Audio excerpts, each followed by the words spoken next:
Dando prosseguimento às atividades científicas do nono CONABRO 2013, temos a honra de apresentar Hugo Marcelo Dagum, da Argentina, para ministrar a palestra sobre o tema Estado atual da imaginologia em endodontia. O professor Hugo Marcelo Dagum é dentista, graduado pela Faculdade de Odontologia da Universidade de Buenos Aires, especialista em radiologia dentomaxilofacial, chefe da odontologia radiológica HD Instituto, Buenos Aires, Argentina, docente da Escola de Pós-Graduação da Sociedade Odontológica da Argentina, ex-professor adjunto diagnóstico por imagens, Universidade de El Salvador, Argentina, palestrantes em cursos e conferências na Argentina, Brasil, México, Peru. Lembramos que Vossa Senhoria dispõe de 1h10 para sua apresentação, e ao faltarem 5 minutos para o término, sinalizaremos. Boa tarde. Eu vou falar português, vamos a ver se português é bom ou é portunhol ruim. É um grande prazer para mim estar aqui no Brasil. Eu sou sócio da Abro faz 15 anos, do ano 98. Eu já di alguma palestra aqui em portunhol. Estou muito obrigado à comissão organizadora, ao Dr. Marcos Freire, ao meu amigo Felipe Costa, doutora Coscarelli e Maria Lúcia Freire, que eles convidaram para estar aqui. Então, vamos falar um pouco de imaginologia em endodontia, o estado atual. Vamos a ver algumas coisas. En primer lugar, veamos cuáles son los objetivos do exame radiológico en endodontia. Temos o estudo da anatomía dos dentes e da região adjacente, estudo de patologia, a relação da raiz com as estruturas anatómicas, a pesquisa de fraturas, seja coronária ou radiculares, a pesquisa de perfurações, de reabsorções radiculares, para o planejamento, para a conductometria ou odontometria, a conometria, radiografia intraoperatória, controle de obturação e controle pós-operatório.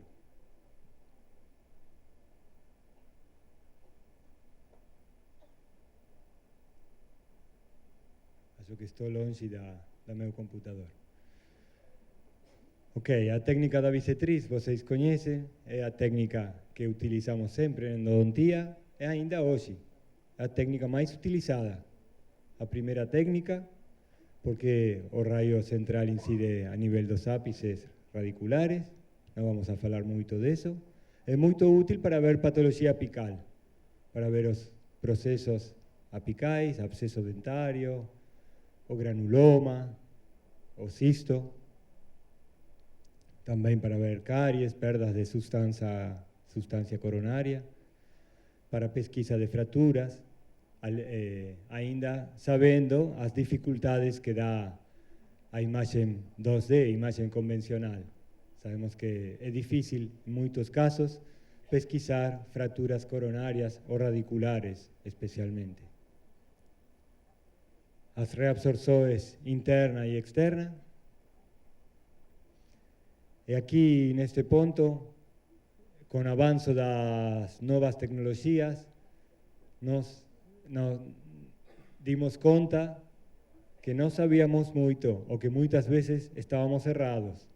Por quê? Porque nós veíamos essa imagem e falávamos, aqui tem uma reabsorção externa. Com certeza falávamos. E depois, quando accedimos a novas tecnologias, dimos conta que não, que podia ser interna também.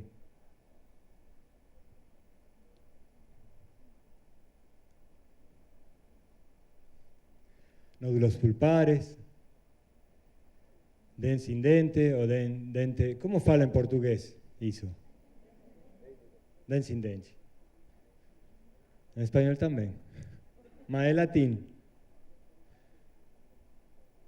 para ver dilacerações radiculares, também com limitações. Por quê? Porque aqui vemos a dilaceração, aqui também, mas se a dilaceração é em sentido bucolingual, é mais difícil com imagem convencional. E por quê?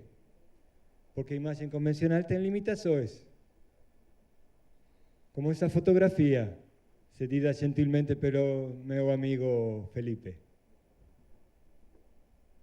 E por que tem limitações a imagem convencional? Estamos com problemas aqui. Porque os entes que tratamos são objetos 3D. Essa imagem também é de outro amigo, Dr. Bruno de Acevedo.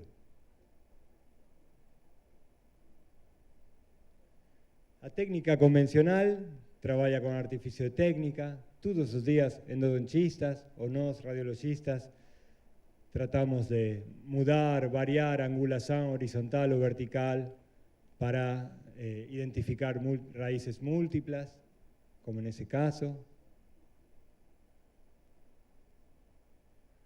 ou para identificar estruturas anatômicas e áreas radiolúcidas no periápice, na zona apical, que aqui pode confundir com um processo apical que não é. É o foramen palatino anterior.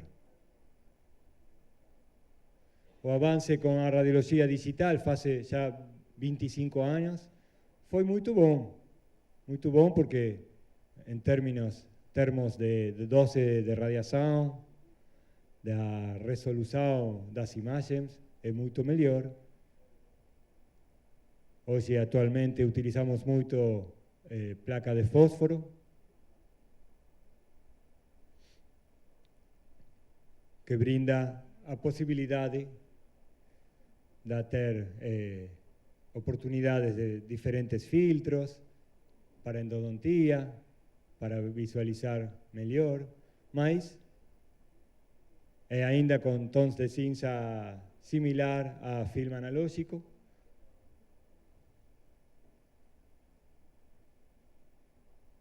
Mas seguimos falando de imagem 2D. Aqui vemos uma imagem com melhor resolução que o filme analógico, mas temos o problema que temos sobreposição de raízes. E a imagem é uma imagem convencional. Então, seguimos com limitações. Mas, no final do século XX, apareceu a nova tecnologia. Esse cara, professor Arai, que eu tenho, como falo português, a pele de oca, porque o cara está aqui. Então eu estou temblando. O professor Arai, que temos prazer de ter aqui, o grandíssimo prazer de tê-lo como palestrante do congresso. Vamos ouvir sua aula sexta-feira. Ele inventou uma máquina nova. E publicou um trabalho no ano 99, no final do século passado, no Journal da Dentomaxillofacial Radiology. Ele publicou um trabalho de desenvolvimento de um aparato compacto de tomografia computada para uso dental. Quando eu vi esse trabalho, fiquei maluco. Foi uma grande surpresa. Esse trabalho todo mundo viu. Mas no ano 99, minha experiência era com tomografia linear, que eu aprendi com meu professor Israel Silbarker, aqui em São Paulo. Eu trabalhava com tomografia linear para implantodontia, basicamente, e para TM. Quando eu vi estas imagens, eu vi uma coisa nova, porque até esse momento nós trabalhávamos com tomografia de osso, maxilar, mandíbula, não de dente. E aqui eu vi tomografia do dente, cortes das raízes, da raiz palatina, raiz bucal, vestibular. Então eu gostei muito e segui com muita atenção esse desenvolvimento. 2 anos depois desse trabalho, no ano 2001, eu tive a oportunidade de ir a assistir ao congresso da International em Escócia, em Glasgow. O pessoal de Morita falou que a máquina, o orto-CT, era o nome do prototipo, já estava a ponto de ser lançada em Japão.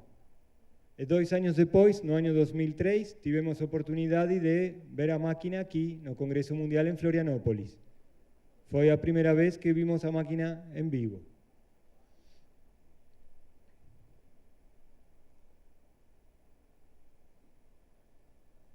Essa era a máquina. Um ano depois do Congresso de Florianópolis, vimos uma grandíssima palestra do Bruno de Acevedo em Porto de Galinhas, no 5º CONABRO. Eu gostei muito. Eu fui convidado para assistir a Brasília, a sua clínica, do Dr. Ribamar, e conheci a máquina trabalhando em vivo. Então comprei uma máquina e comecei a trabalhar no ano 2005 com essa máquina. Eu tenho uma experiência de 8 anos com CONBIM. Vocês conhecem a diferença de CONBIM com tomografia computadorizada médica, os distintos tipos de feixe, o feixe cônico da CONBIM, e a tomografia médica, não vamos a falar muito. Acho que todos os radiologistas aqui já sabem as diferenças. É a possibilidade que nos dá de ter cortes nos 3 planos de espaço, axiais, coronais e sagital. E hoje temos muitos CONBIM. Temos muitas máquinas no mercado. Ainda aqui em Brasil tem CONBIM fabricação brasileira. E tem um site, conbim.com, que tem informação e acesso aos sites de todas as companhias. E tem comparação das diferentes máquinas, o tipo de scanner, a 12, o tamanho do voxel, tempo de reconstrução, o ponto focal, escala de cinza,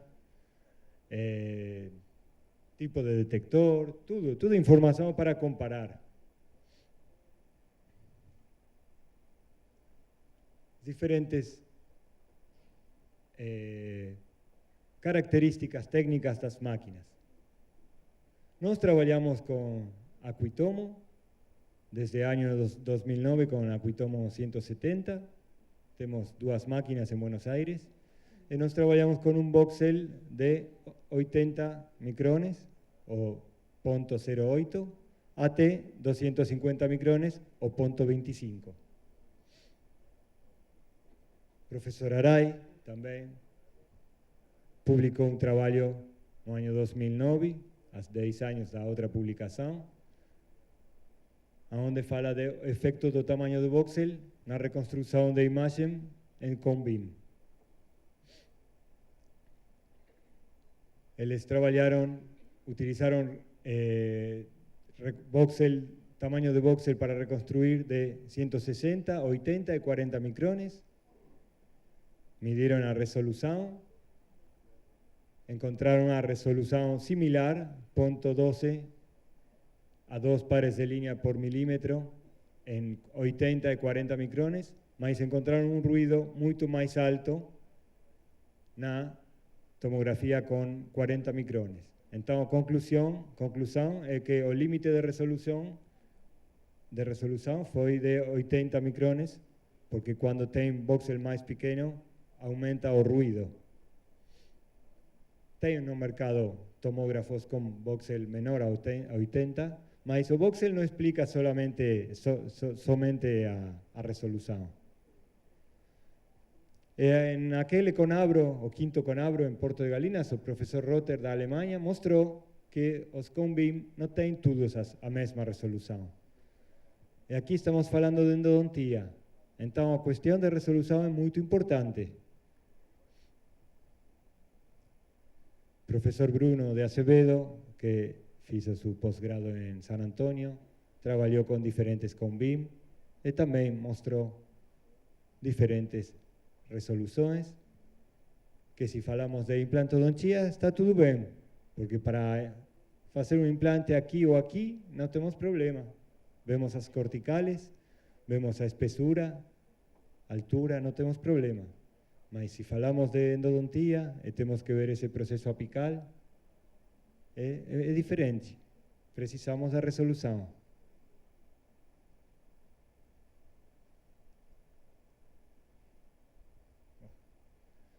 Aquí tenemos una reabsorción. Precisamos mexer, mergulhar no interior da tomografía, mexer os distintos planos. No podemos falar con só un corte, con una imagen, si es interna o externa. Antes tínhamos o defecto de falar, eso es interna. E depois, quando mexemos dentro da tomografía, damos conta que muitas vezes tem comunicação externa. A professora Jacobs, da Bélgica, já estive aqui no Brasil em algum congresso, publicou também um trabalho falando de qualidade de imagem, avaliação comparativa entre CONBIM e tomografia computadorizada médica multislice. Ela mostrou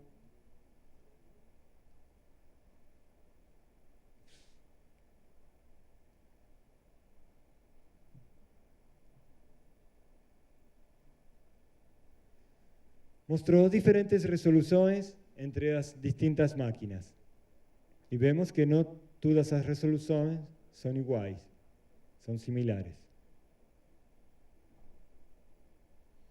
Mas o fato es que o CONBIM,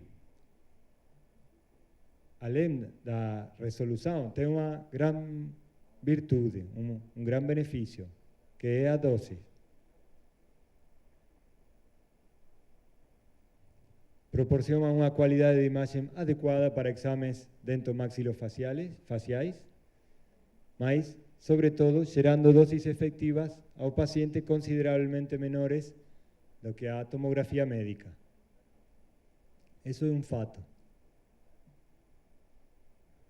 Ese trabajo, publicado este año, fala de dosis efectiva de 10 diferentes CONBIM, e as conclusões não são muito absolutas. Fala que tem uma variação muito grande entre a dose efectiva para diferentes CONBIM, dependendo do parâmetro de exposição, da resolução espacial requerida, do FOBI, do volume da tomografia e muitos outros fatores. A questão é que a dose é muito mais baixa, especialmente cuando falamos de pequeño volumen.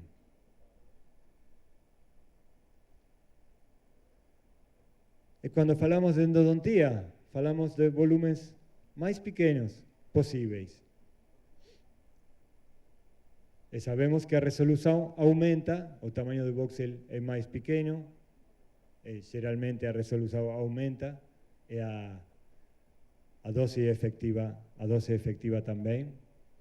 Aquí está nuestra máquina, nos trabajamos en dos clínicas en Buenos Aires, con Acuitomo 170, que tienen diferentes volúmenes. O más pequeño es 40 por 40, y o más grande es 170 por 120 milímetros.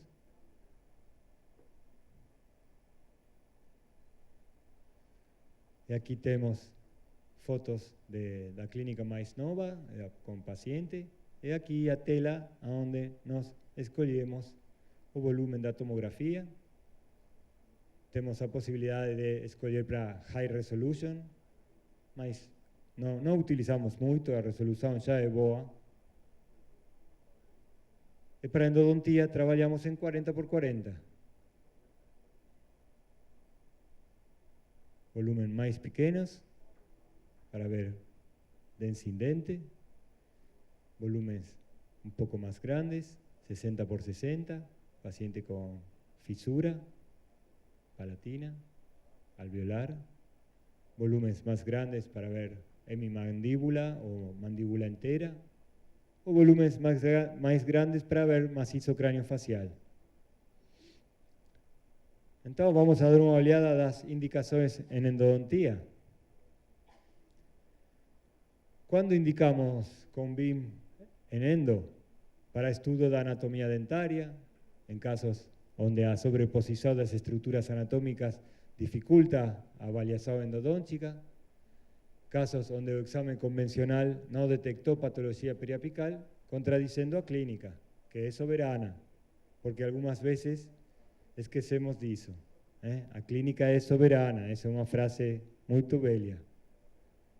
Mas algunas veces, ainda os endodontistas quieren que nos resolvamos todo. No vemos paciente, va para hacer con BIM. Tem que avaliar clínicamente.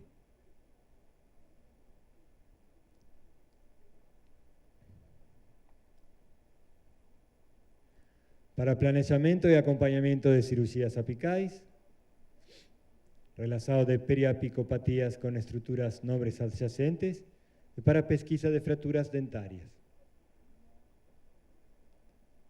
Estudio de anatomía radicular, a posibilidad de ver los tres planos es muy importante para visualizar bien anatomía radicular.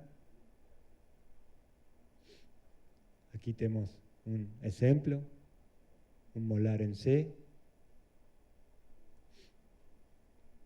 Hay muchos casos así.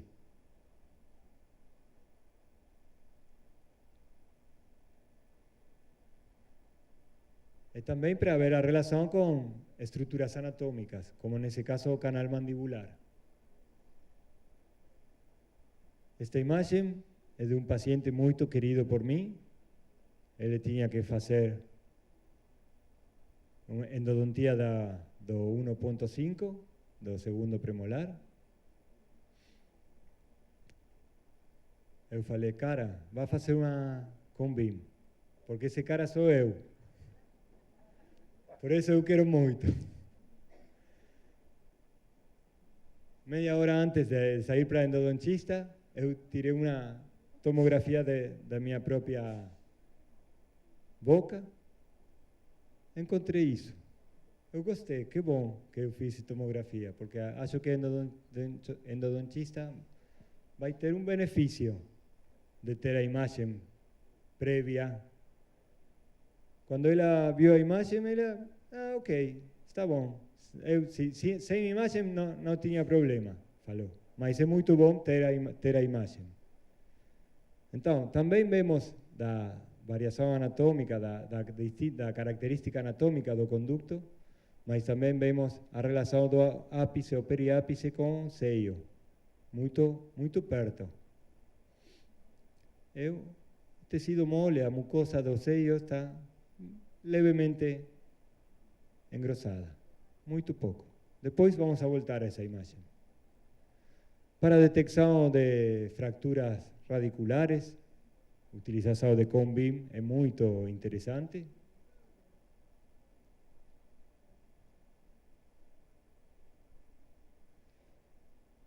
Essa imagem é muito velha, é do ano 2005, uma das primeiras imagens que eu tirei com meu velho aquitomo. Eu estava muito feliz com essa possibilidade de ver fracturas dessa maneira. Ver tudo o traço, toda a linha da fractura. É muito útil para fazer diagnóstico, para dar ao dentista, para fazer planejamento de que vai fazer. Com imagem convencional não é tão simples ver aonde está a fratura.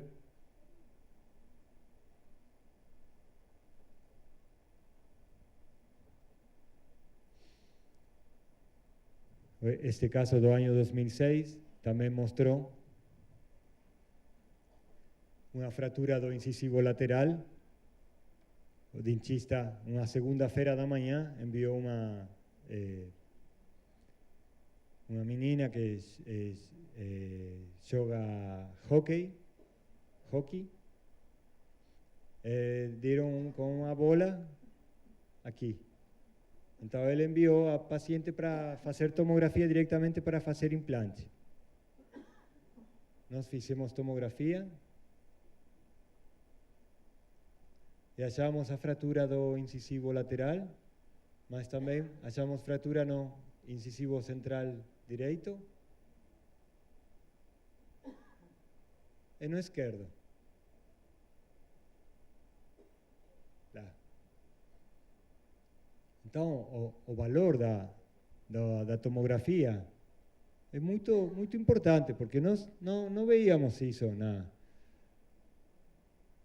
na imagem convencional, nem nas periapicais, tampouco.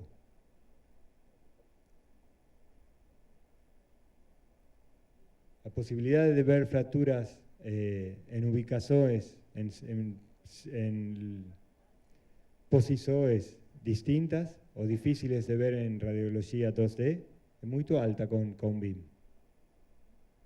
Aqui estou faz um mês no Congresso da Associação Odontológica Argentina com a doutora Beatriz Herbel, que é a chefa do Departamento de Trauma da Cátedra de Endodontia da Universidade de El Salvador, em Buenos Aires. É seu marido, o Dr. Jorge Saavedra. Ela trabalha muito em trauma com gente de todas as idades. Ele trabalha com nossas imagens, trabalha muito com nós, ela gosta da resolução. Não vou cair. Não sou o Dr. Ursúa, que caiu em Lima. Mas é o único jeito de estar perto do computador para não estar.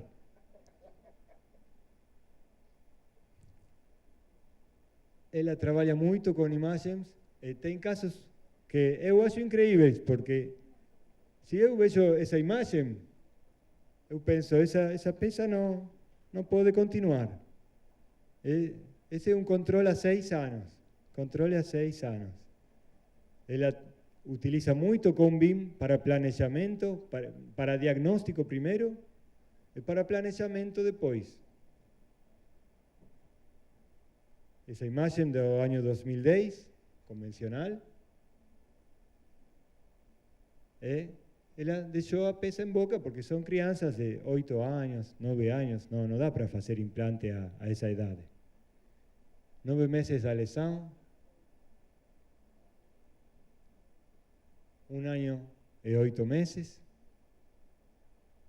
e a peça continua, até que o paciente seja mais grande e possa procurar outra solução. Uma abulsão e reimplante é um controle há 8 anos. 8 anos. O cara tinha 10, agora tem 18. A doutora Herbel tem um trabalho feito, já está aprovado para publicação na revista da Associação Odontológica Argentina, sobre imaginologia em traumatismos dentários, comparação em vivo entre periapical, panorâmica e tomografia computadorizada, similar a muitos trabalhos que existem.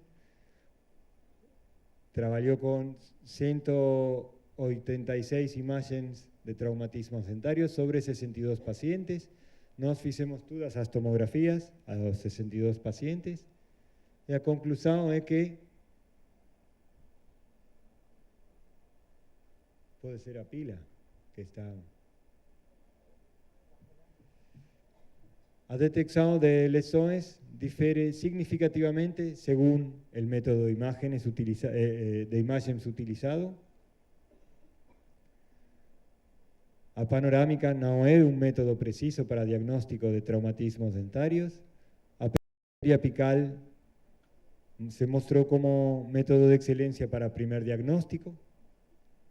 E a tomografia computadorizada com BIM permitiu arribar a um diagnóstico de certeza em la totalidade, em todas as lesões. Mas não é tudo simples, não?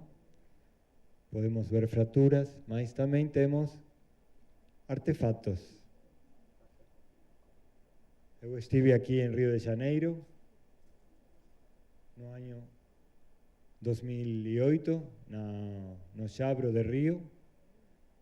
Houve uma palestra muito boa do Dr. Christos Angelopoulos, que falou de artefacto beam hardening, o endurecimento do feixe, que provoca essa sombra, essa imagem perto das estruturas metálicas. Mas ainda com essa imagem nós podemos ter uma boa imagem da área periapical e também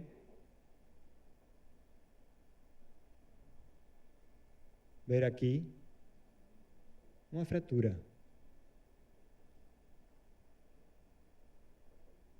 Mas lá da artefato, a fratura é possível de ver.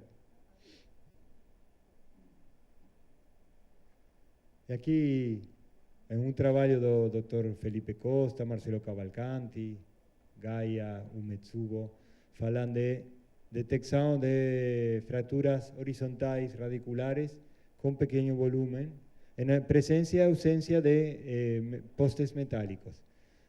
Acurácia, sensibilidade, especificidade é maior sem núcleo metálico. Quando temos núcleo metálico, logicamente é menor.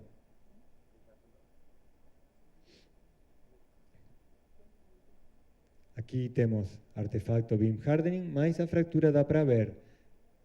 Endodontia acho que é uma das especialidades que mais trabalho dá para radiologista, porque quando o dentista envia paciente, pesquisa de fratura, sempre, pelas dúvidas.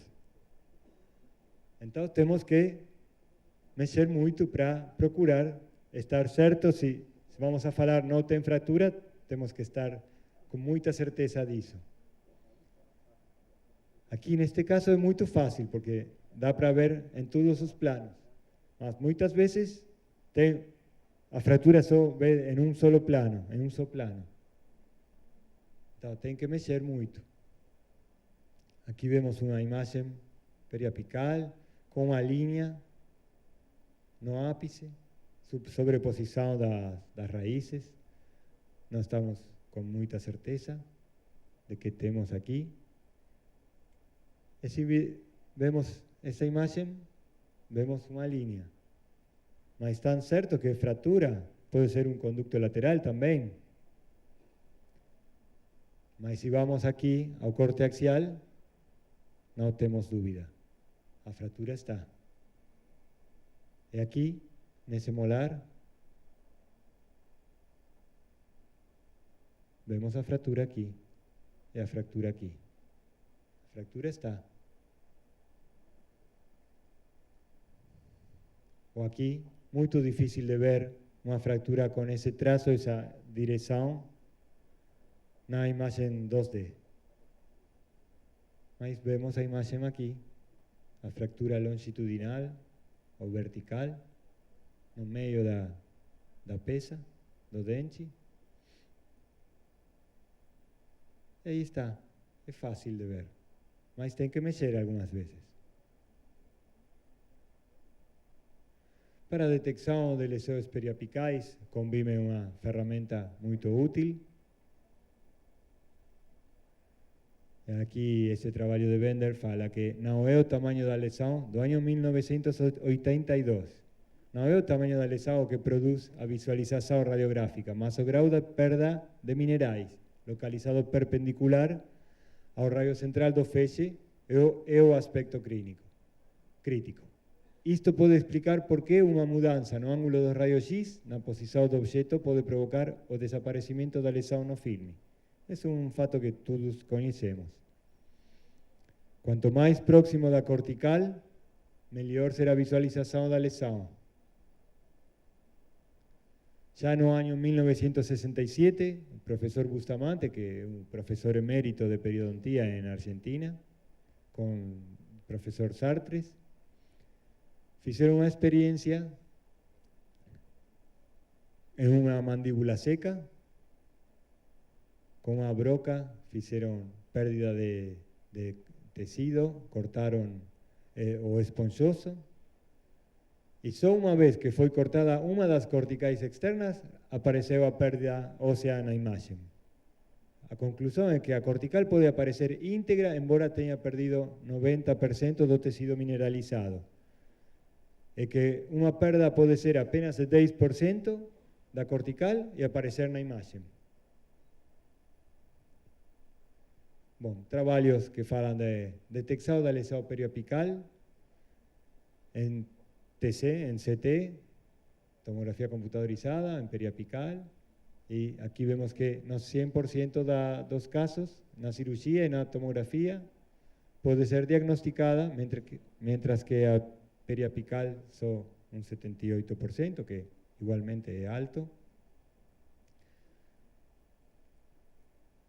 Acurácia do CONBIM para diagnóstico, CONBIM panorámica y periapical para detección de periodontitis apical, de doctor Estrella, de aquí, Mike Bueno, Rodríguez Leles, Bruno Ribamar de Acevedo, un trabajo muy bom que muestra a presencia o ausencia de proceso apical na panorámica, periapical e CONBIM, e que tem conclusões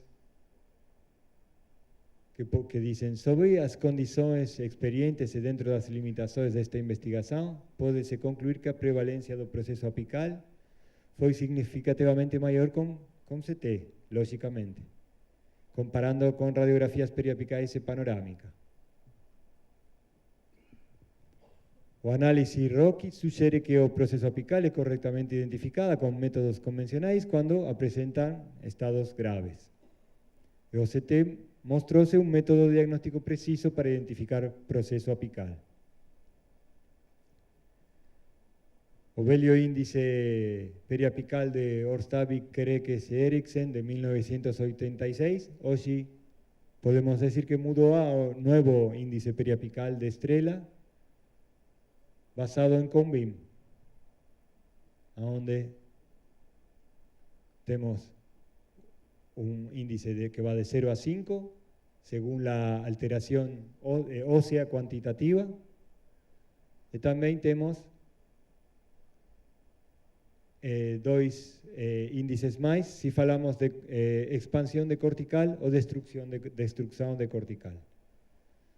O índice 0 fala de hueso periapical intacto, sin pérdida ósea.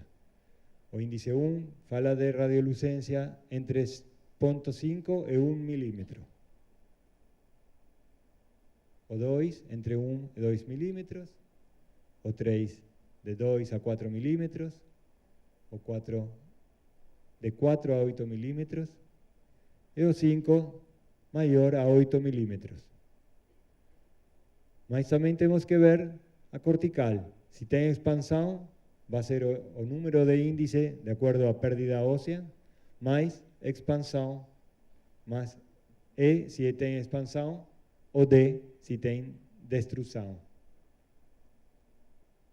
E a CONBIM é fantástico para ver que tipo de pérdida óssea temos e como estão as corticais. Logicamente que precisamos maior resolução para ver cortical, sobre todo cortical vestibular. Algunas veces tenemos dudas sobre si tem destrucción o no. También para diferenciar de otras patologías que no son proceso apical, como la displasia cementaria periapical. Es para ver la relación con cortical de sello maxilar o una mandíbula con o canal mandibular.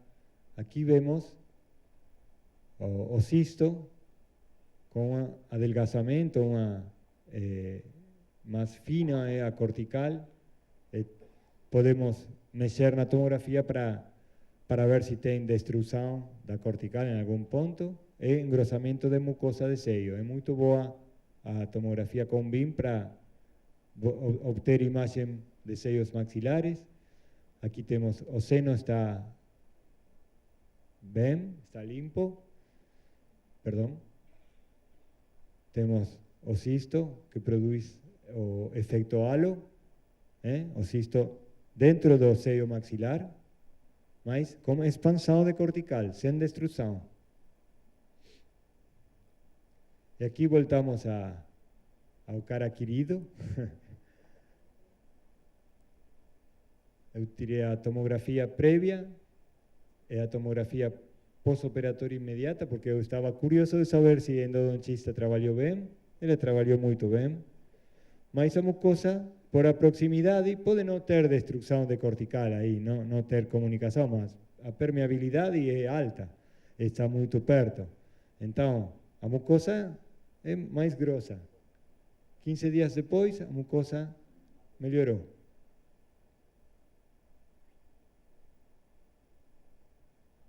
E aqui temos no setor anterior um cisto. E aqui temos na cortical palatina que pode ter destruição. É difícil falar com uma só imagem. Pode estar adelgazada, mais fina, mas sem destruição. Tem que mexer e ver, mudar a espessura de corte, muitos fatos. Não vamos a falar se tem ou não destruição. Eu acho que não. Acho que a cortical aqui está expandida, somente.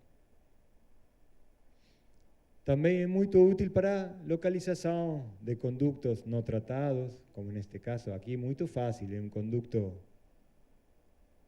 muito grande que não foi tratado, não sei o motivo, é o processo apical. Aqui tem outro caso com um cisto inflamatório maxilar inferior, mandíbula, da pesa 46. Investigamos a causa. E a causa era um conducto na raiz distal que não foi tratado. Aqui vemos claramente. Mas na maxila é mais difícil, porque esses conductos muitas vezes são mais pequenos, mais difíceis de ver. Aqui vemos uma periapical, um caso do Dr. Felipe Costa.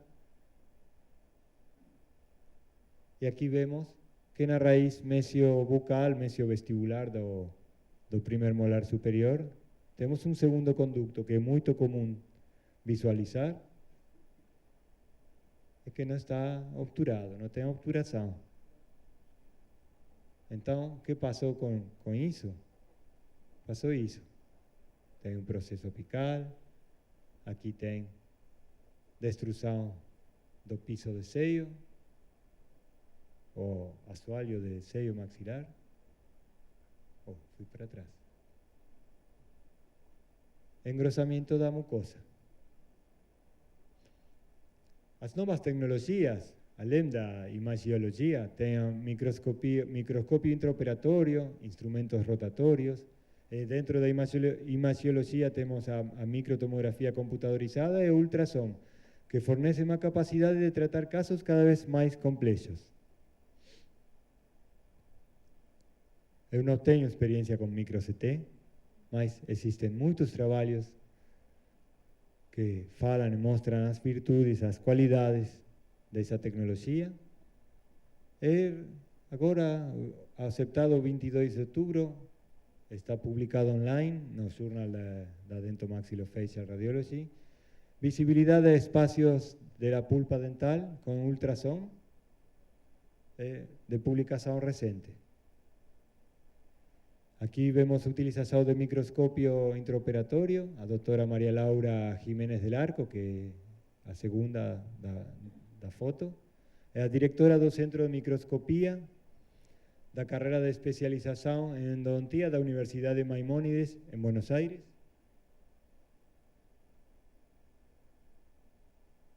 Ela trabalha muito com BIM para diagnóstico, para planejamento e controle, para seguimento dos casos. Aqui vemos uma pesa 2.2 com um pré e um pós-operatório há 2 anos. Aqui vemos outra imagem, o pré-operatório e depois da cirurgia apical. Aqui vemos beam hardening. Mas para planejamento da parte apical é ótimo. E também para controle das lesões, das grandes lesões. Aquí vemos un cisto no sector anterior, en junio de este año, que foi colocado uma cánula, fala cánula, para drenar a lesão. Aqui podemos ver. E 5 meses depois, vemos a diferença.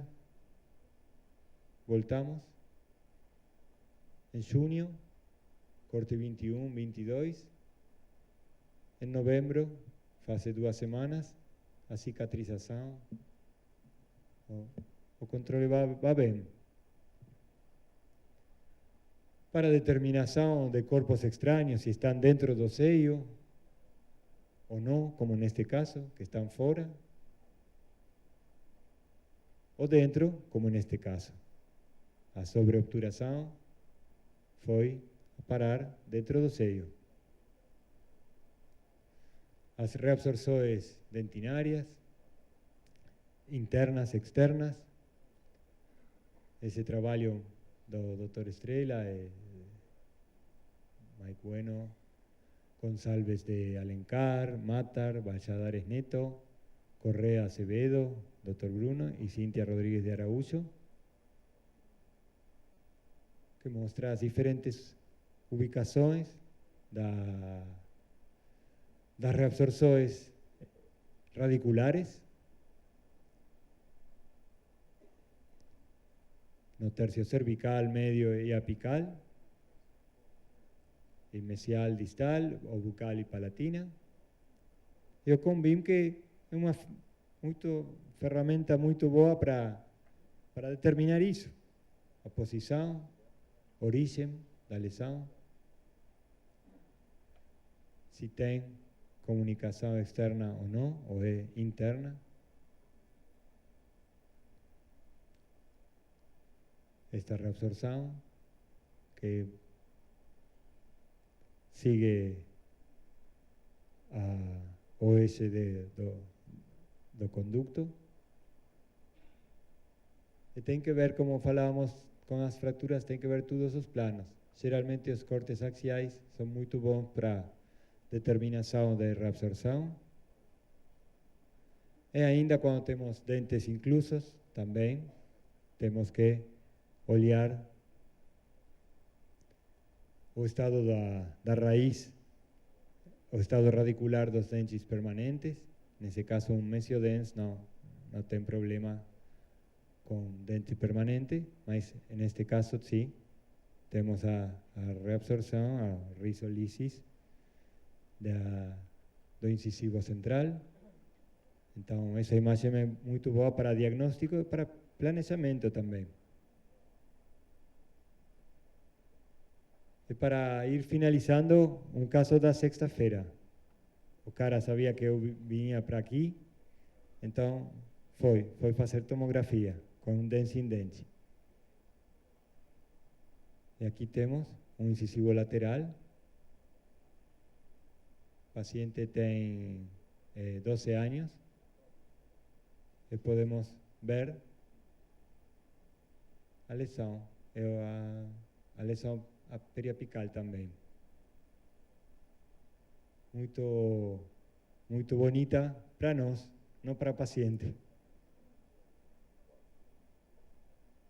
E as conclusões é que os CONBIM é útil em diagnóstico para ver lesões periradiculares, em casos de anatomia inusual ou dificultosa, para fraturas e perfurações, como vimos, reabsorções internas e externas, lesões endopério, lesões de origem não endodôntico e trauma. E para planejamento, quando temos desafios da anatomia, características anatômicas diferentes, planejamento em retratamento, planejamento cirúrgico para visualizar as estruturas vitais e acesso, não? Sobretudo em cirurgia apical, e para prognose. Então, muito obrigado. Aqui tem meus dados. No caso que vocês... Seemingly late in the day, and unfortunately you're going to have to wear earphones, many of you, because my ability to speak Portuguese is less than 0. If you're wearing earphones, however, and you are plugged into your iPad, I won't know the difference if you're listening to pop music.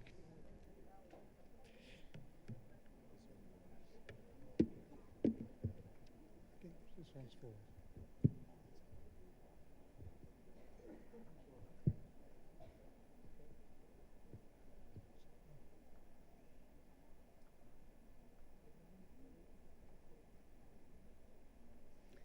Yes. I know I have a long period of time.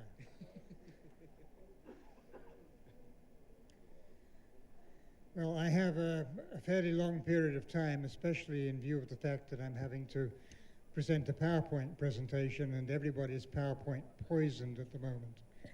So I'm not able to use my computer and do real-time demonstrations as I would have preferred to do. Having said that, I think that we will manage to have an interesting discussion. I'm sort of going back in time almost, in that I'm actually going to talk very little about cone beam CT or about any of the new imaging devices. I'm actually going back almost or more than 60 years and talking about panoramic radiology, which took a very long time to become a popular modality in dentistry. And we'll have a look at some of the history of how panoramas were developed and to what extent we can improve the image quality that's possible within the scope of panoramic radiography. And then just briefly at the end, I will talk about cone beam CT. So thank you for the invitation to CONABRO. And my talk will be the latest generation panoramic radiology, advantages of cadmium telluride sensors for optimizing image quality. So it's a very narrow field to cover in an hour and a half's lecture. However, I'm not only going to be talking about cadmium telluride, of course, we will talk about high technology, and while we're talking about high technology, it would be probably appreciated by the people sitting next to you if you would turn off your cell phones.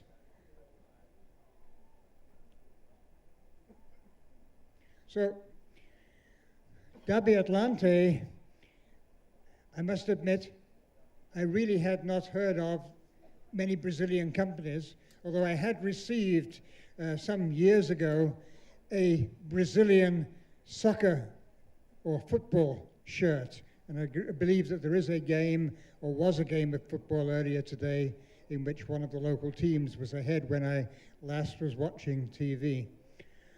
Dabi Atlante, I met for the first time, I believe in 2003, when Edmir Costa was running the International Association of Dentomaxillofacial Radiology meeting in Florianopolis, and they were very kind in sending me the soccer shirt, which I wear for my cycling classes at lunchtime as often as my wife will allow me to wear it.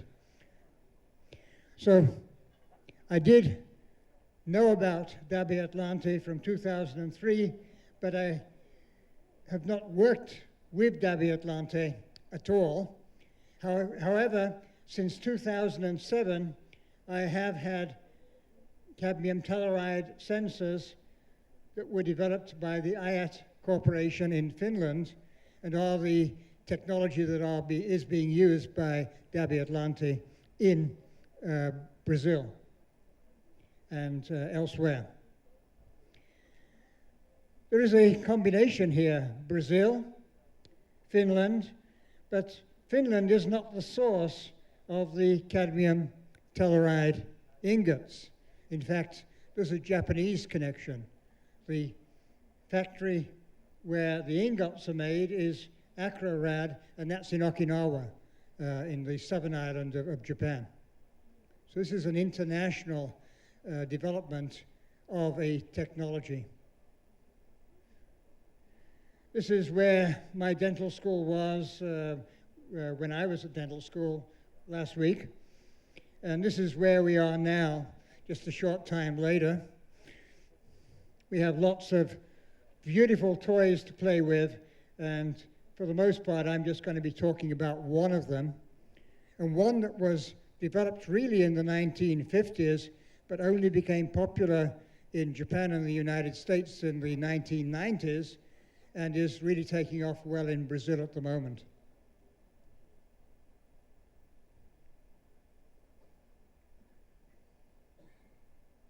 So, going digital, panoramic radiology selecting the way forward. I've got an hour and a half, so I'm sure that my time will melt. Boy, this is not happening very well. And what I say, I'm sure, will be somewhat controversial, and I'm more than willing to put my head in the mouth of the lion and be decapitated if necessary. So, how did dental radiography start? We have to go back to 1895 and the discovery of the X-ray. The first dental radiographs took a 25-minute exposure using silver halide film applied to glass plates. Not exactly the greenest of technologies. Silver halide, something that many of you in Brazil still use in your dental offices. The waste, the silver waste in the fixer is certainly not good for the environment. So as we move forwards, obviously, moving to digital is a tremendous way forwards. We'll talk about this a little bit later, but of course, there are substances in digital sensors that are not good to the environment, but fortunately, we don't dispose of them every day. We actually take substances from the environment and put them into digital sensors, and they stay there for many, many years because they don't break down. In the case of most digital sensors, we're talking about maybe something poisonous like cesium iodide, but we don't put it in patients' mouths and we don't throw it away. Cadmium telluride is very similar. We're taking it out of the environment and putting it into a permanent usage, unlike maybe cadmium cells or batteries that are disposed of fairly frequently. Certainly moving to digital, we're moving towards a greener world when we have no disposables. The first radiographs took 25 minutes, and they looked like bite wings, and they were made in Germany by Otto Wolkoff. C. Edmund Kells in the United States was a little bit concerned about infection control, so he covered his assistants, which are very unusual to have female assistants back in 1896. He made them wear protective clothing. This wasn't because radiation was making their hair fall out.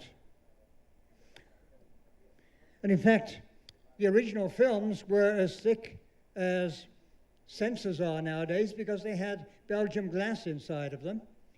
And in 1898, one had something that looked like a digital sensor of today. Looks very much like the DEXIS sensor sold by one of the Danaher group of companies. So initially, we weren't too worried about radiation safety, about the amount of radiation that was being used. In fact, there wasn't a housing around the original X-ray tubes. They were air-cooled, and there were wires to protect the patient from touching the tube because they could burn their hands. And there was a piece of fishing wire, or it looks like fishing line, that was holding this in place. And in fact, we talk about product liability nowadays. In fact, if you go to the dental items of of interest in the 1910s and 1920s, you'll find that there were a number of malpractice suits against X-ray manufacturers from spouses of dentists who got electrocuted with these systems.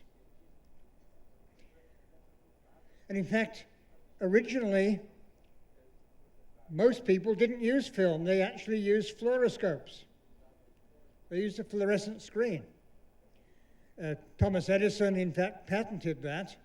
And so George Eastman, of what used to be a big company, I don't know what's happened to it now, it used to be called Kodak, and sold off part to become Carestream. That particular individual sent somebody from my present hometown, Louisville, Kentucky, to look into developing good film for usage, because you couldn't fit a fluoroscope in a patient's mouth at that time.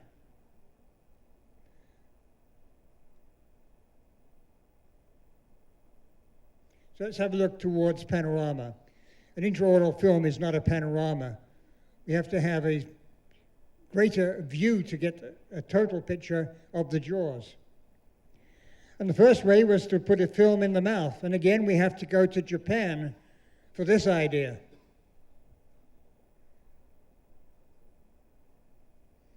Dr. Numata in the 1930s decided that you could place a film in the patient's mouth.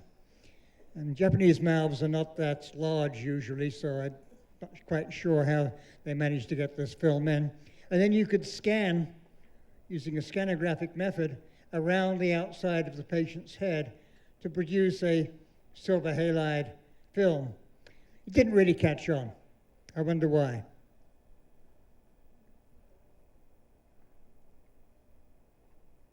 The next idea was to actually put a source of radiation in the patient's mouth and to have the film wrapped around the outside of the head. And this actually was patented as early as the 1930s and commercialized in the 1980s by Siemens and then Sirona as the Status X.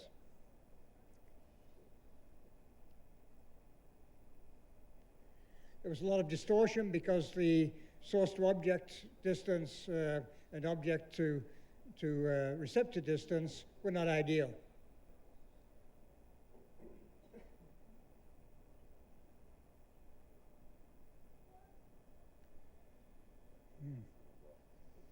I don't know whether the batteries are dying in this or not. The next was to actually have a source and the film outside the patient's mouth. And here we can see such a situation in which we have the film, still film, outside of the patient's head and the source of radiation.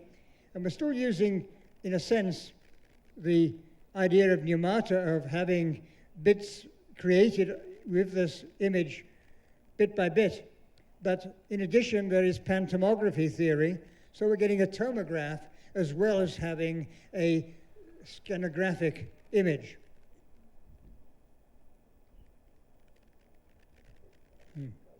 Maybe I need some new batteries. Here we can see the equivalent of creating a film around the patient's head to produce a total view of the patient. So the image is created bit by bit as the exposure happens past a secondary slit, and this time with light-sensitive film that has been exposed indirectly using a scintillator, using basically what was then known as intensifying screens.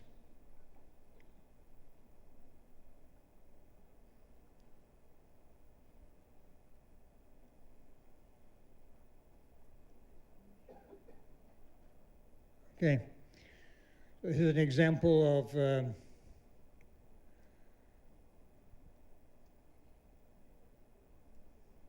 This is not working. I need new batteries, I think.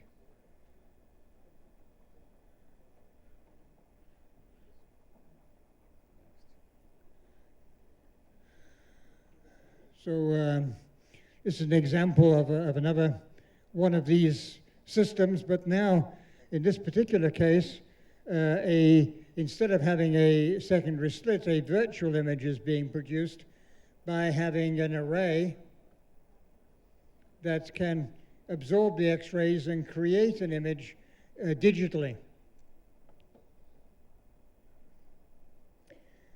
When it comes to panoramic radiographs that are produced with an external source and an external detector, we can talk about the line pair resolution of the image.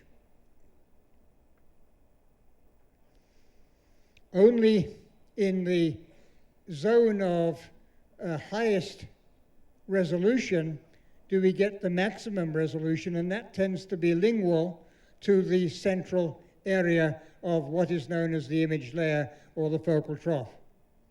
At any point beyond that, in either side, we'll get a reduction in the resolution, spatial resolution of the image, and the acceptable range of unsharpness is about 1.5 line pairs per millimeter.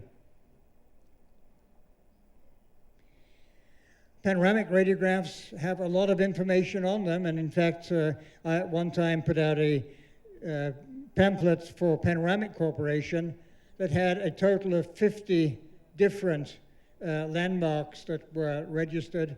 That was because another company had 18 and we wanted to have more. There's actually an infinite number of different anatomical landmarks almost if one picks them out individually. Each tooth, each segment of each tooth, the enamel, the dentin, the pulp, the periapical areas. Panoramic radiographs have a tremendous amount of information in them and perhaps are one of the most difficult images to read well. You need to spend time and learn about the images. However, most dentists have spent time in dental school, at least 4 years, learning about panoramic anatomy and know it very well in comparison with three-dimensional anatomy, which they're only just beginning to learn.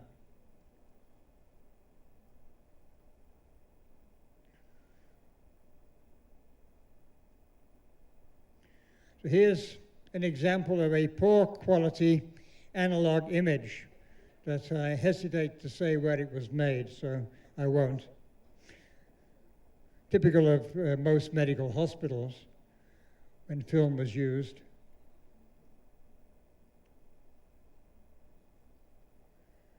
And when we retake the image, we can see that there was a need to retake the image, that we can't finish having bad quality. New technologies, as we move forwards, we can move to a choice of solid state technology in both 2 or 3 dimensions. And this is the quality of the image that we can get with panoramics. At one time, it was always necessary really to have the resolution of a full mouth series to get a complete, comprehensive panoramic view of the mouth in high enough resolution. The improvements that have occurred with panoramic radiology are such that we can now pretty much do away with the full mouth series and just use individual periapicals and bite wings, and where deemed necessary, a panoramic radiograph instead of a full mouth series. In many parts of the world, it's now considered to be malpractice, pretty much, to take the traditional full mouth series. It's an excessive radiation use for the patient. Not only are the images much better than the original images that were made with panoramics, but they're generally of lower dose. The reason that they are of much better quality is, first of all, that the computer is controlling the movement or the motion. It's not a mechanical motion anymore. Secondly, that one can customized to some extent for the individual patient. And one of the advantages of cadmium telluride over the other techniques that are available is that one can get a 400 megabyte image and select within a 3 centimeter area the customized focal trough for the individual patient.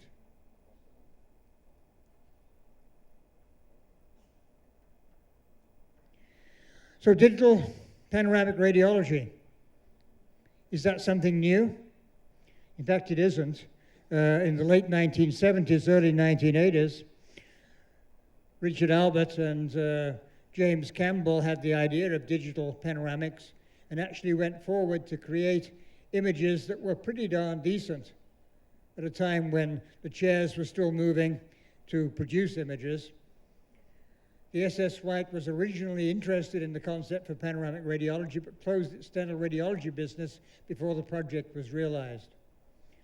Instead, they produced an image that you wouldn't want to have your patient's head inside of. This is the device that was created called a DigiRay, and the DigiRay was successful for industrial testing of space shuttle O-rings for NASA and other industrial testing. So what started with dentistry moved into industry.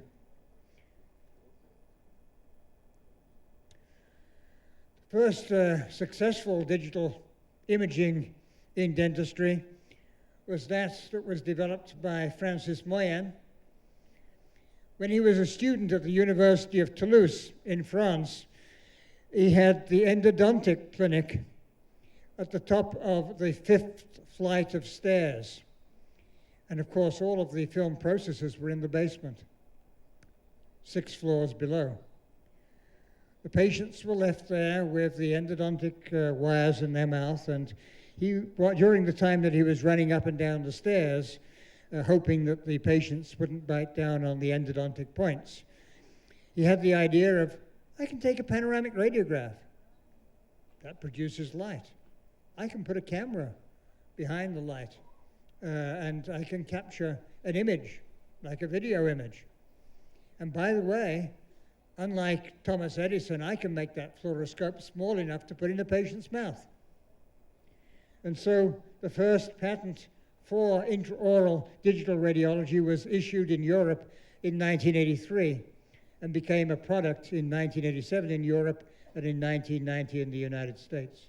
This is in fact the first radiovisiograph taken by Francis in his living room. And this was an extracted tooth, Céline Moyen's tooth, that was used.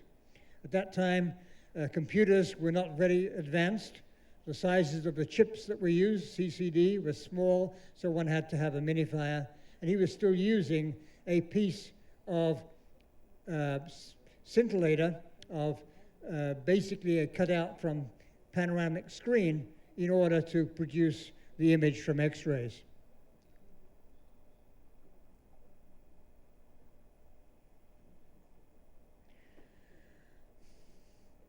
He was French, and of course, pointillism started in France at about the same time that the X-ray was being discovered. And the images were put together with the various pixels in an array. Now, this array is not big enough for a panoramic radiograph. And the computer power for making a panoramic radiograph was not yet there. I know Dr. Arai, who's in the audience, back in 1992, 1993, 1994, was doing digital radiography with panoramics. He was right ahead of the game.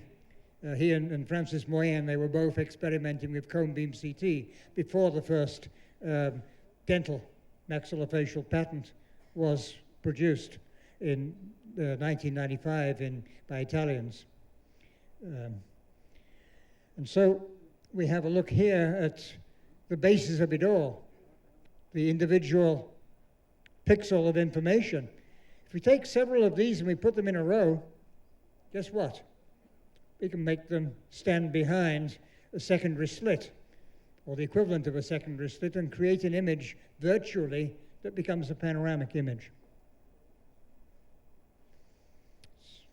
It's amazing what happened after Francis Moyen, and not because of Francis Moyen. I mean, he was visionary enough and managed to get the first patent for intraoral imaging, and was the first commercial, or rather the first person to commercialize such a patent.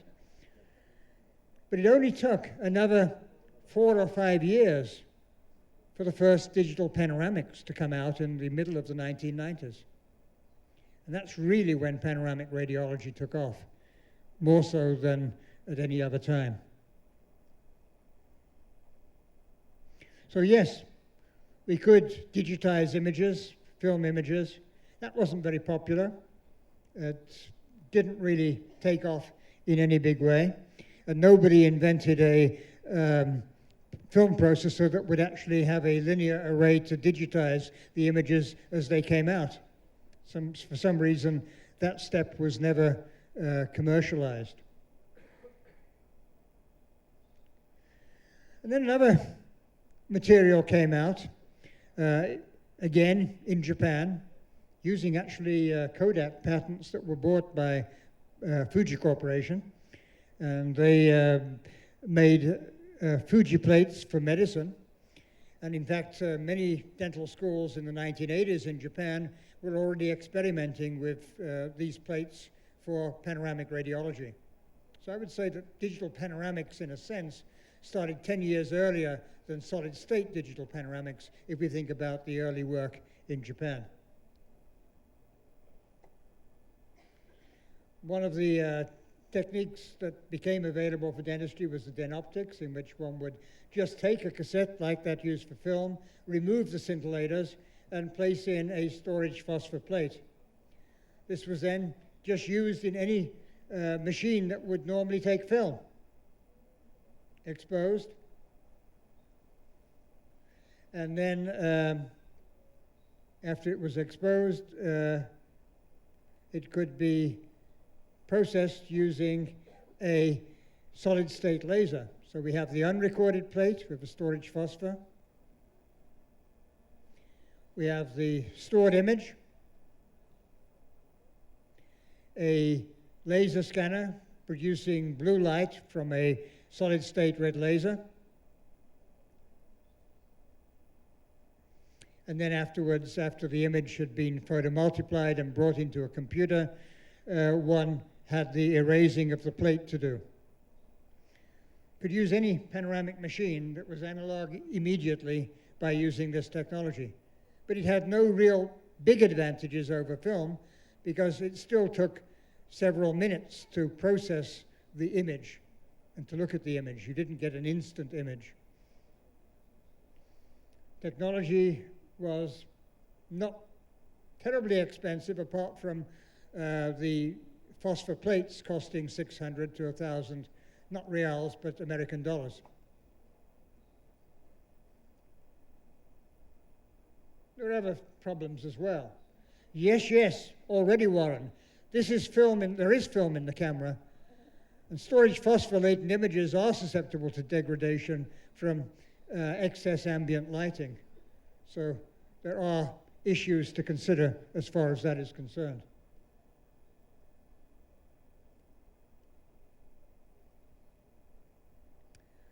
So let's go back to 1896. People had 3D imaging in 1896. It's called a fluoroscope. Yeah, if you didn't mind your hair falling out and your hands getting cancer, then you could use these devices perfectly well for long exposures. But if you replace the individual's eyes with a camera, you've basically got the Galileos from Sirona. If you move around the patient, you've got basically an image intensifier with a little camera.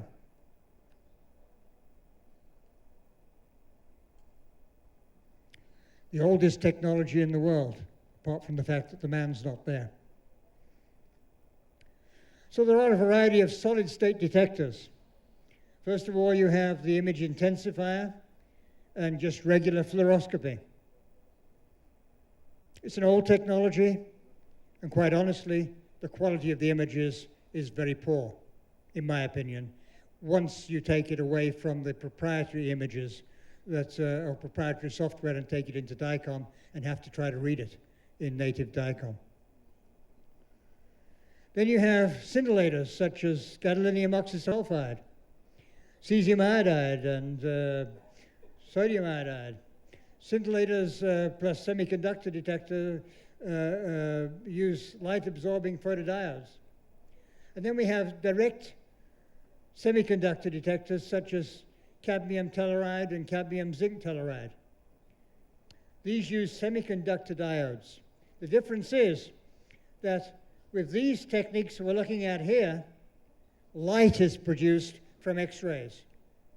And light diffuses often and scatters out, so it doesn't produce necessarily a perfectly sharp image.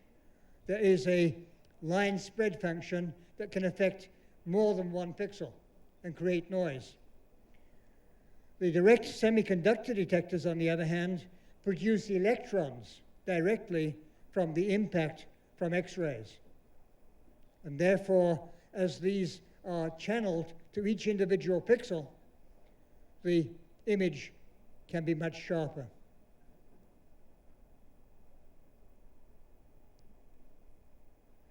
So this is the original way of using photodiode technology, or indirect, sometimes misnamed direct digital radiography. One uses a scintillator such as gadolinium oxysulfide or cesium iodide to produce visible light photons, often then use a fiber optic to channel those light as accurately as possible, but there's still some scatter. The visible light photons are then detected by a CCD, a CMOS, or some sort of thin film transistor.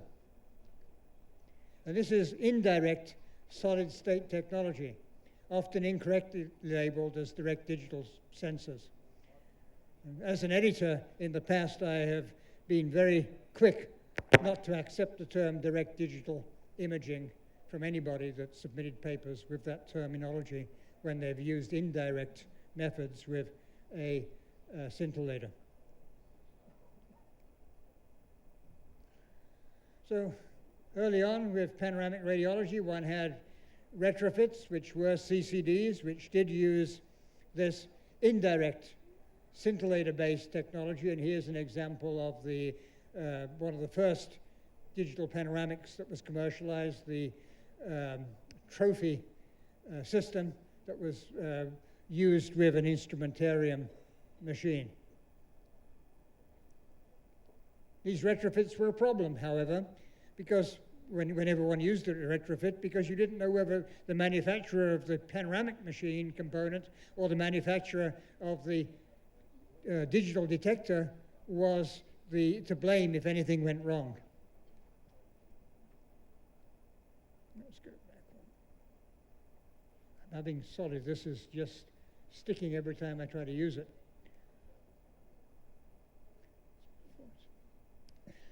So let's have a look at dedicated solid state technology and at the scintillator that's involved in this. If we consider the energies that are used in dental radiography, usually one is using something in the order of up to about 90 kV. If we look at the comparison here, we'll find that, in fact, the X-ray energy in keV is much lower than the peak energy. And if we look at the different types of scintillators that are around,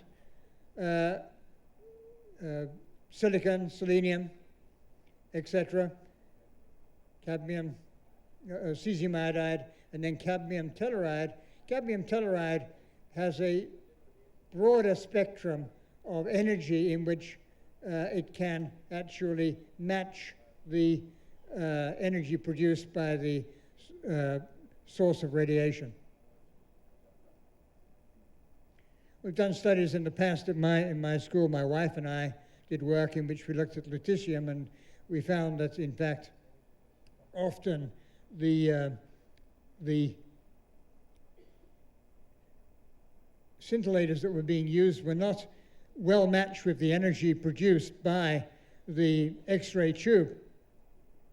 In fact, cadmium telluride is even better than the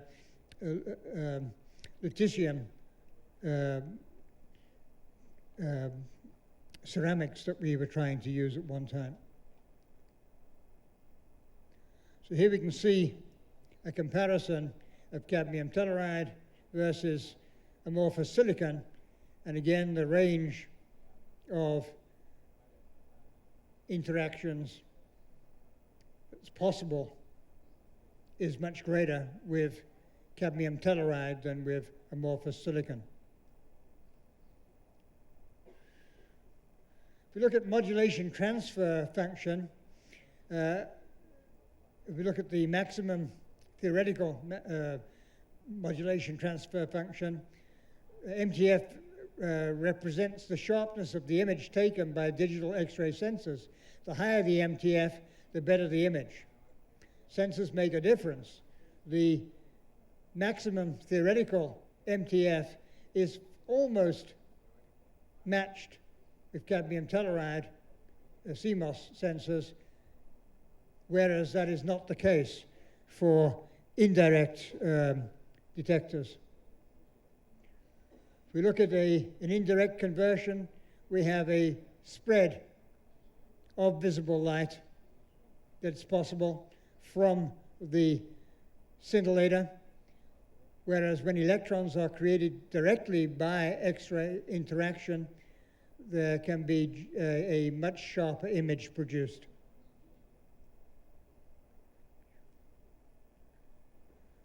This just gives an example of this, of indirect conversion, the X-rays, versus direct conversion, the X-rays affecting the scintillator, in this case, the cadmium telluride, in this case, and the electrons are very closely or tightly focused at the individual pixels using a semiconductor diode electrical circuit, as opposed to a photodiode.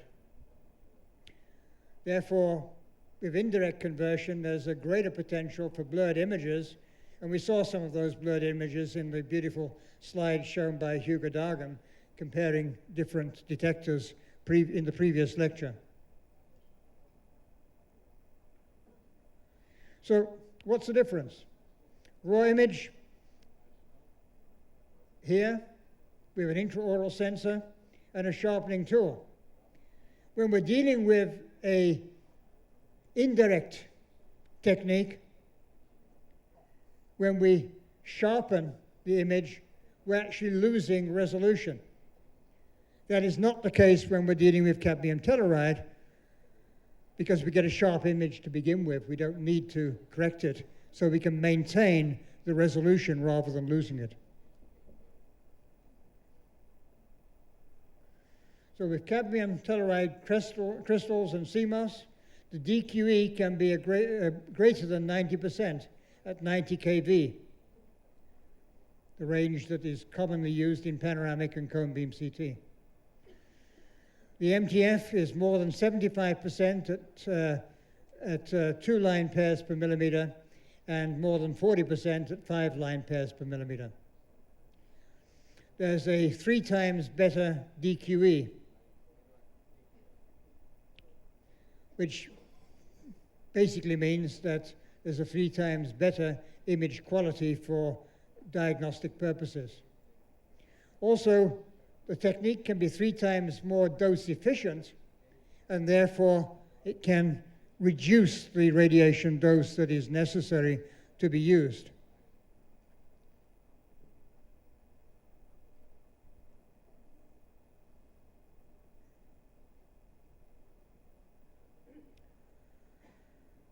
Looking at spatial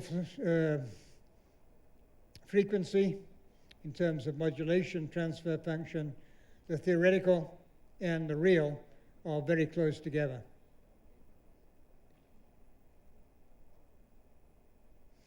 In contrast, resolution is equal with cadmium telluride to that that's found with the other detectors. So let's have a look at an indirect conversion scintillator CCD example. These are examples from 2007 when I first used cadmium telluride. And this was the initial experience I had with the sensor from IAT. And I have two of those original sensors back in Louisville, Kentucky, and we're not going to discard them because they're still working perfectly well. And here we can see the quality, the initial crispness of the image that one gets without any need to use edge enhancement with lost resolution.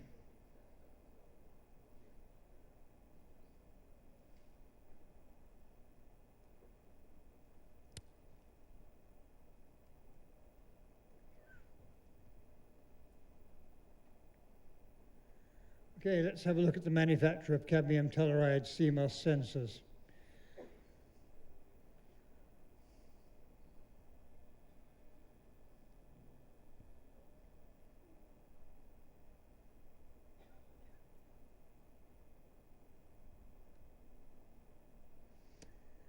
These are made at the Acrorad foundry in Okinawa.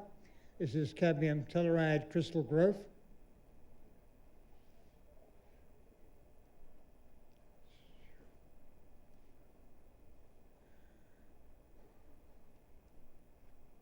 And these are the cadmium telluride ingots that are produced.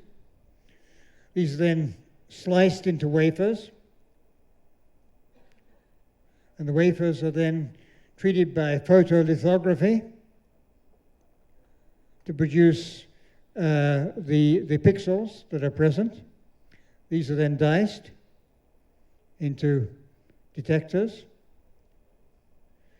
And each of these are about 100 micron pixelated cadmium telluride detector.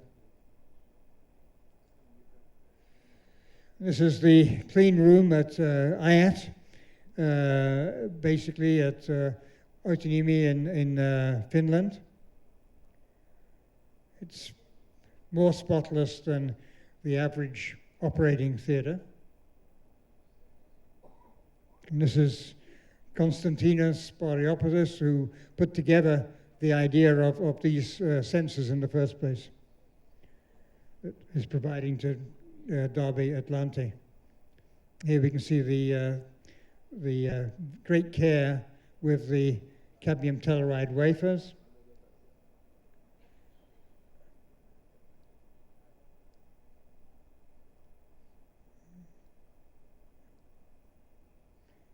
And the quality control that's used.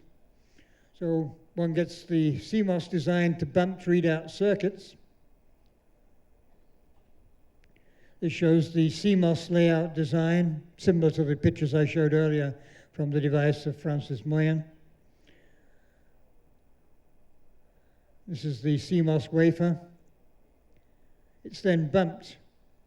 These are the connections that are going to happen between the cesium iodide and the CMOS for the flow of electrons. The dicing shapes the sensor, and then one has a bumped readout circuit. And this is the scanning electron microscope of the surface of the next generation nanotechnology detector.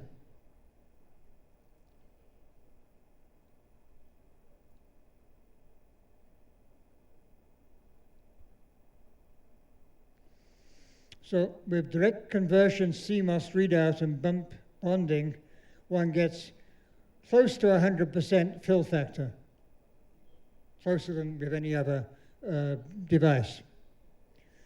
There's a better signal readout with no dead time. There's essentially limitless dynamic range and low noise.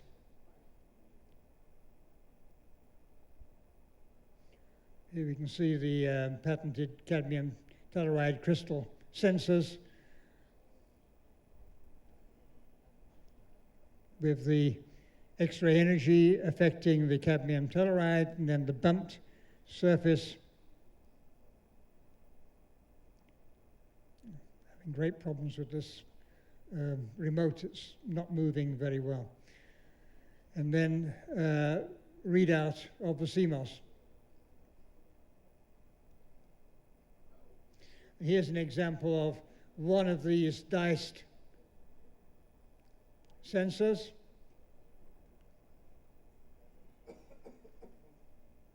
Take the readout circuit and the cadmium telluride detector.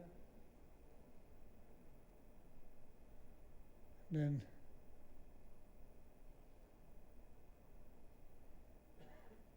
place together very carefully.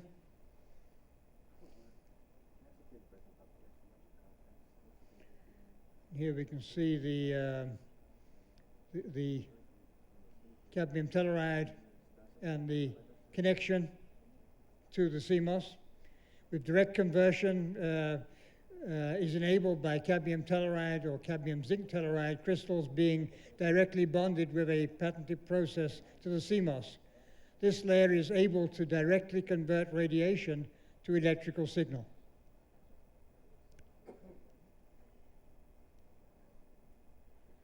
This compares with an older generation scintillator sensor.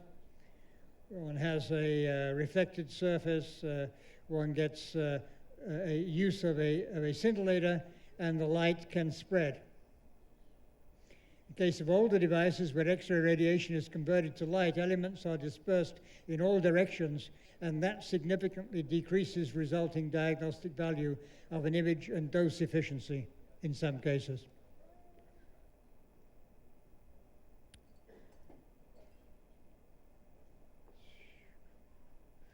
So here's an example of the circuitry from the latest Dabe Atlanti panoramic. We have several of these in a row. You think so? I'm not sure. Let me stand on the edge here and see if it works better. Okay. Here we have the detectors. I think the batteries are just flat in this, that's all. And this shows that the next generation high-speed microelectronics, this is 100 microns, and 1 pixel now contains more than 2,000 transistors.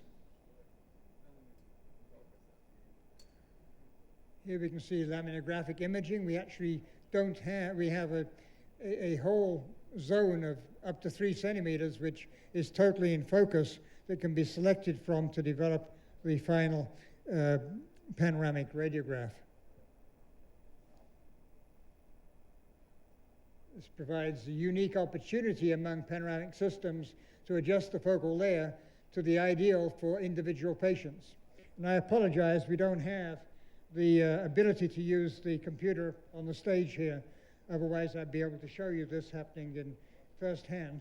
So you'll have to go to the Dabe Atlanti booth to see that happen.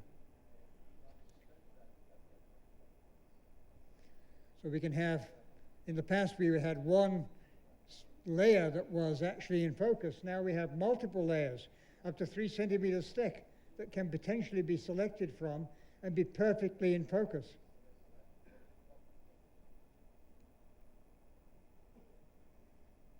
This advantage of frame readout with multi-slice projections means that one can have autofocus and one can have manual focus to select out the image layer that one wants, and there is some limited 3D potential. So one can actually correct the image after the fact and improve orthogonality to have less overlap, even have separate images for the maxilla and mandible if there's a big discrepancy in the size of the jaws. So there's multifocal layer imaging. One can have focus selection. There's a possibility of 2-dimensional rotations, and we can add advanced diagnostic tools. This may be one view, but it can be improved. Here's an example of the first device that I had in the University of Louisville, where we had a particular retrofit to a very basic Panoramic Corporation machine. And this retrofit was known as a ProFit. But it was covered in, to begin with, in lots and lots and lots of wires, and then simplified into something that, although not beautiful, worked perfectly well.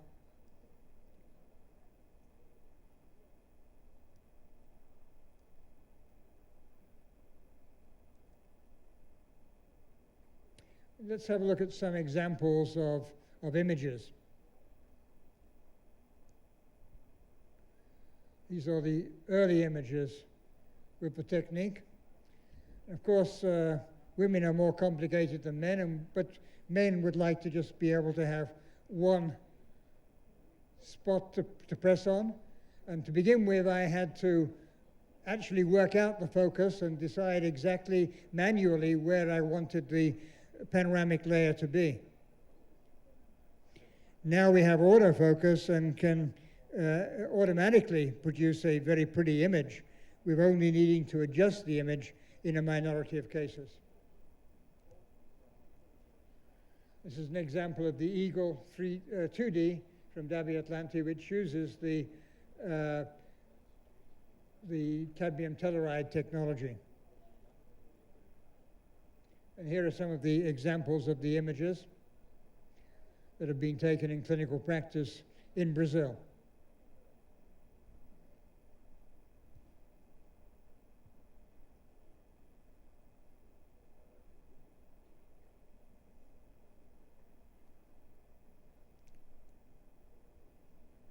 Here's one which has multiple supernumerary teeth.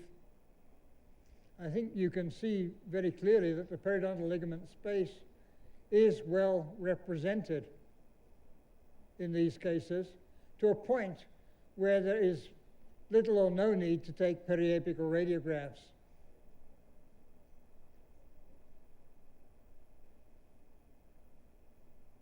Another example with impacted canines.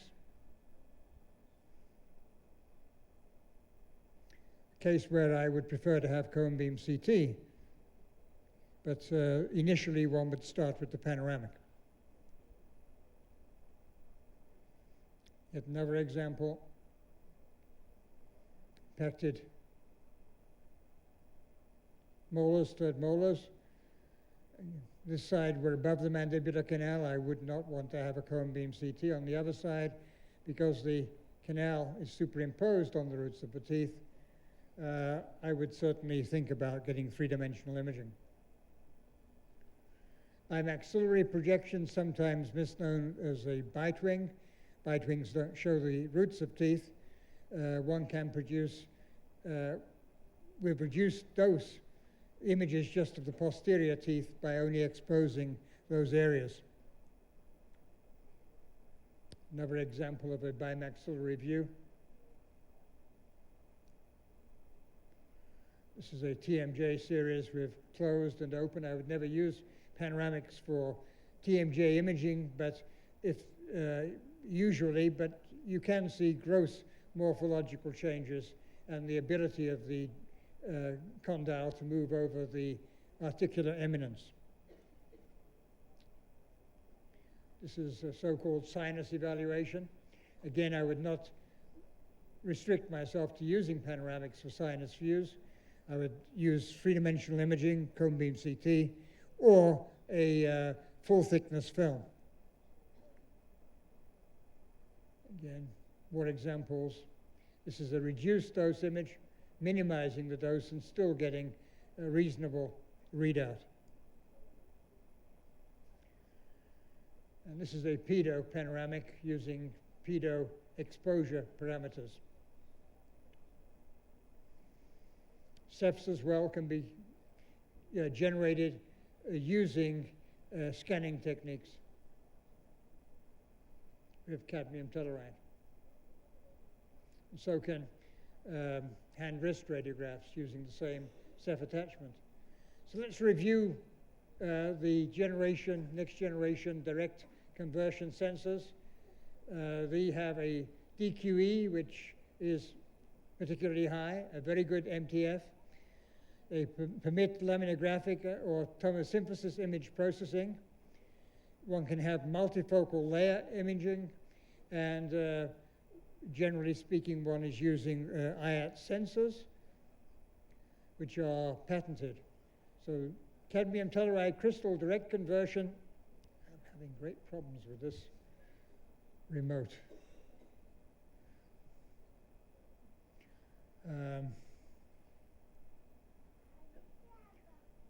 Used by W. Atlanti provides 3 times better image quality as objectively measured by DQE or modulation transfer function. This same technology is now being used in dental. It's also being used in medical for mammography.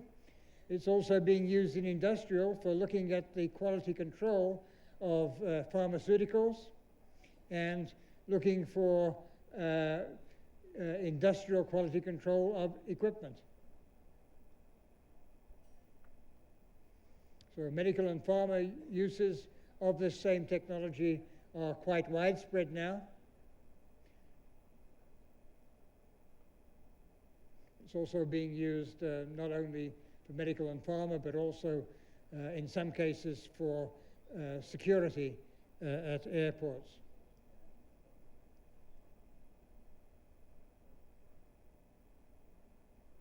Obviously, if you can inspect individual capsules for their quality, one can get enough information for diagnosis on a patient. Let's just move forwards briefly to the issue of cone beam CT. With cone beam CT, the PC becomes the procedure control. One has a source of X-ray, which is cone beam. In fact, it's the same as the source of X-rays that were used by everybody from the beginning of dental radiography to take two-dimensional images. You have a divergent beam, therefore it's considered, if it's conical in shape, to be cone beam. In most cases, in many cases, it's pyramidal in shape. One produces a variety of basis images, two-dimensional images, with a minimum of 180-degree rotation around the patient. These raw basis images are then processed in the same PC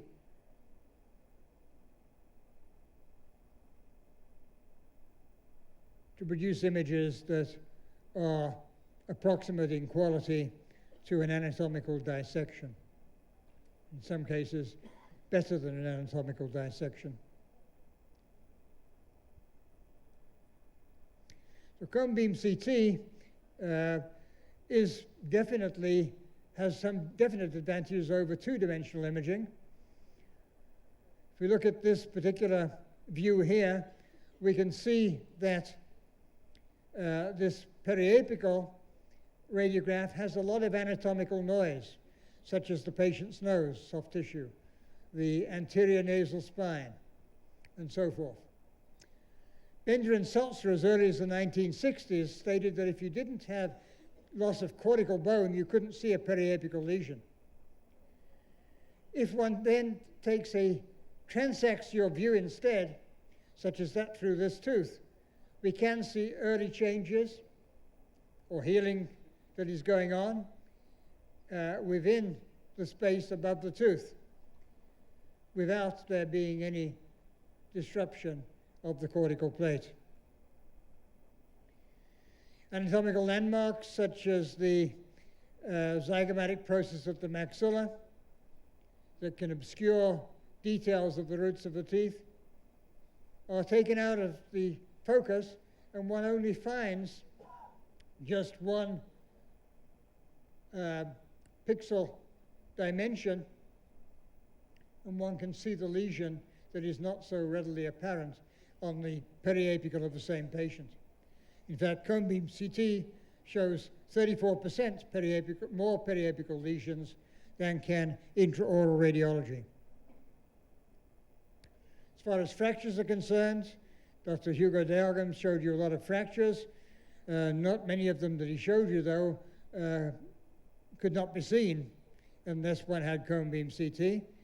If one has a vertical fracture, which is parallel with the buccolingual direction of the arch, then traditional panoramic and traditional periapicals won't show that lesion, where cone beam CT will.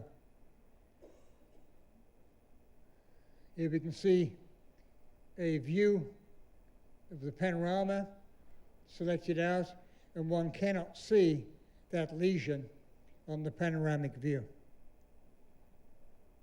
One can see it on cone beam CT as well by having axial slices where one can actually view different positions within the tooth. However, with cone beam CT we have to be careful, because if there are restorations present, they may cause beam hardening artifact that can be misinterpreted as a root fracture. So, what are the concerns that we have about being green or not being green? First of all, NCRP 160 in 2006 showed that whereas in the early 1980s, background radiation represented 83% of the total dose to the average American, and medical represented 15%. By 2006, background radiation represented 50% and medical represented 48%, more than a threefold increase in radiation exposure to patients, mainly from CT, medical CT, and nuclear medicine. Cone beam CT is very low dose. Panoramic radiology is very low dose. However, our aim should be to minimize the dose to as low as achievable, and that is possible using high quality, highly sensitive detectors.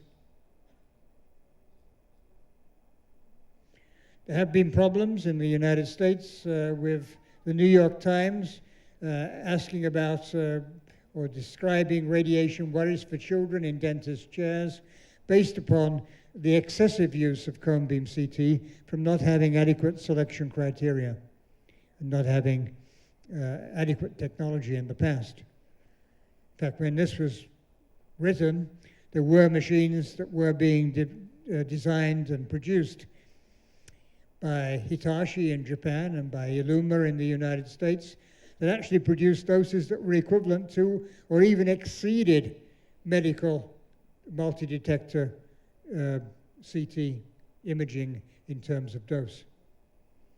As we saw from Dr. Dargam's presentation, that circumstance is perhaps being reduced. We're down now to maybe a quarter of what was being done just 3 or 4 years ago. So we have seen manufacturers definitely making improvements and moving towards better scintillators or where scintillators are used, or better detectors where scintillators are not being used, is definitely one of the ways that we can do this. In the United States and worldwide, actually, in medicine, there's the Image Wisely activity to try to select the images appropriately, and the Image Gently campaign to reduce dose to children, because children and teenagers can be up to 10 times more sensitive to radiation than older adults, and 3 to 5 times more sensitive than younger adults. So if we're thinking about radiation safety, we have to be particularly concerned about radiation dose to children.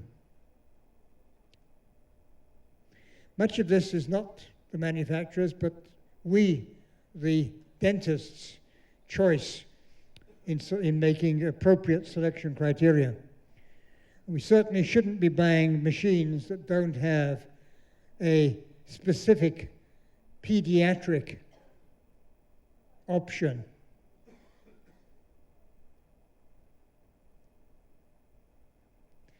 Now, bottom line, the question that the few of you that have remained in the audience while I've been playing with this and not doing very well and not showing you any interesting cases directly from my computer. Okay, traditional flat panels have been used to date for maxillofacial cone beam CT, and they still are. W Atlanti Eagle 3D uses a scintillator at this point in time. They are fairly close to having a cadmium telluride small field of view cone beam CT detector. And Konstantinos in IAT says that X-Counter AB, the mother company of IAT, has developed a CMOS CDTE sensor, which is 7.5 by 5 centimeters, using dual threshold energy bins and photon counting with a pixel dimension of 100 microns and a frame rate of around 300 frames per second. So it's there, almost. Not quite, but almost there, that we will be able to take this technology, which has significantly improved panoramic and cephalometric radiography with high-quality images at low dose, and bring them into the field of cone beam CT.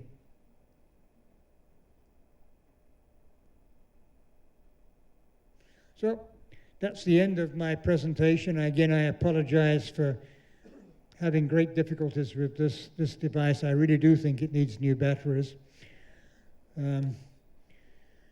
Maybe I need new batteries in my head. I also apologize again for speaking in English rather than in Portuguese, or in a language that is closer to Portuguese.